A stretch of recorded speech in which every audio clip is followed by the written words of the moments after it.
बाबा बनावा कहलू कोई लो बिरदा बनावा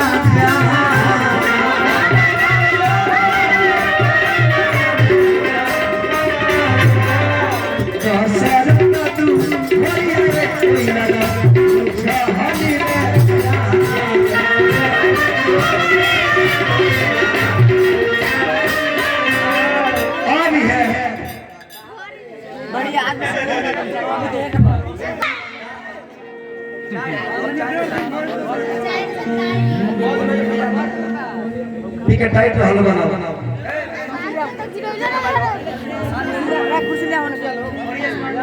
आ माटी कोरे के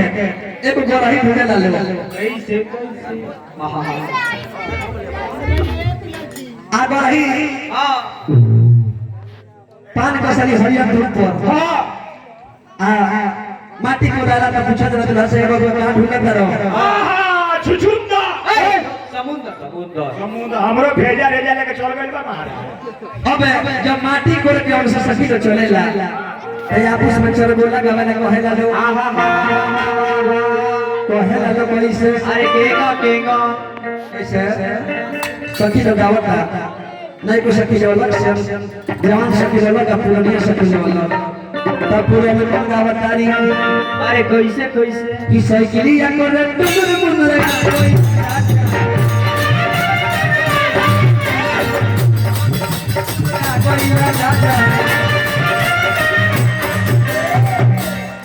साइकिलिया करे टुकुर मुंदरा कोई राजा आ कोई राजा हो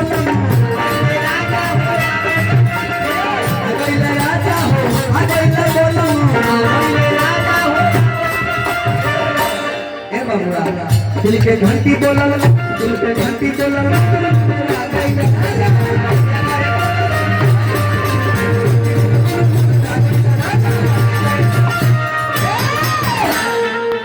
सखी को कहता दूसरे को सखी का बता कैसे कहता रही कि सैया हो बोलो हो तू सैया हो सखी कहता रही सखी से कि ये राजा हो अरे बोला हो अरे हरियर हरियर चुड़िया लहराता तब पे विचार तो जब चुड़िया ना पहिरइबो तल से जिया ना दरसइबो तो ये सैया हो बोला हो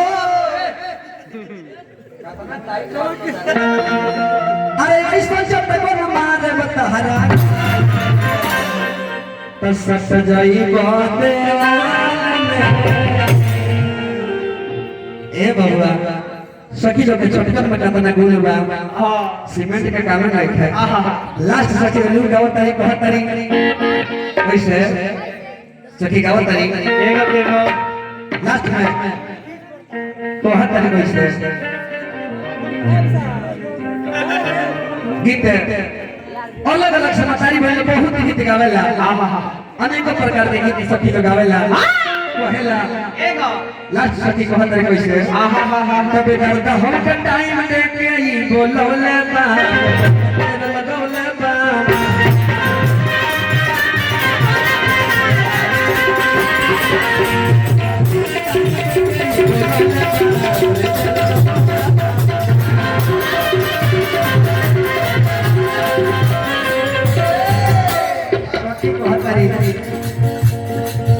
एक बात घनी चुका मोरी घनी जो मोरी लागे हमरा तो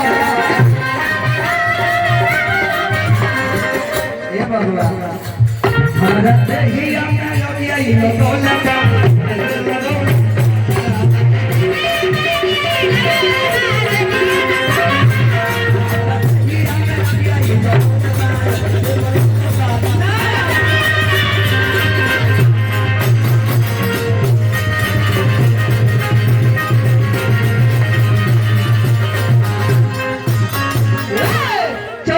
सखी जब चल रहली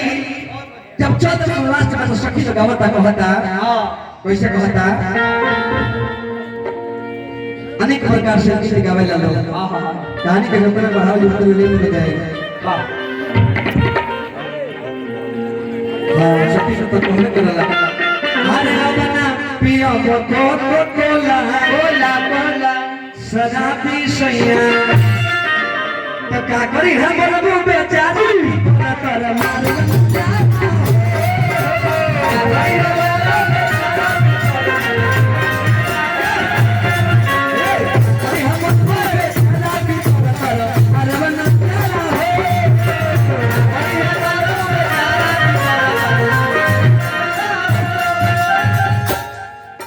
क्या करी है बोले मुंह बेचारा पीपर पर मारे ना जा रहा हो क्या है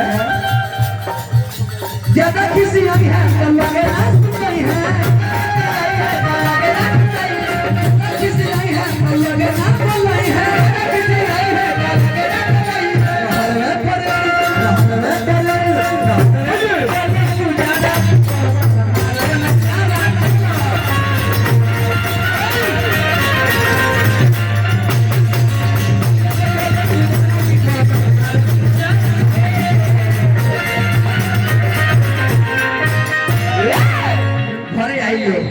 चाउर छाटे ला लो चाउर छाटला के बाद राम जब भाई के औरत के भाग दियावा जाला एकरा बाद ही हल्दी चढ़ेला